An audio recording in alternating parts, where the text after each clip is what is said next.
عورت اگر بیوی کے روپ میں تھے تو نبی کریم صلی اللہ علیہ وسلم نے فرمایا، ختیجہ اگر تم میری جلد بھی مانگتی تو میں اتار کے دے دیتا۔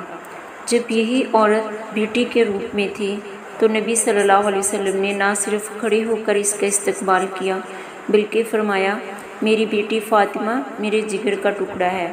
اور جب یہ عورت بہن کے روپ میں تھی تو فرمایا، بہن تم نے خود آنے کی زحمت کیوں کی؟ تم پیغام بھجوا دیتی، میں سارے قیدی چھوڑ دیتا۔ اور جب یہ عورت ماں کے روپ میں آئی تو قدموں میں جنت ڈال دی گئی۔ اور حسرت بری صدا بھی تاریخ نے محفوظ کی۔ فرمایا گیا، اے صحابہ کرام، کاش میری ماں زندہ ہوتی، میں نماز عشاء پڑھا رہا ہوتا، میری ماں محمد صلی اللہ علیہ وسلم پکارتی، میں نماز چھوڑ کر اپنی ماں کی بات سنتا۔ سبحان اللہ۔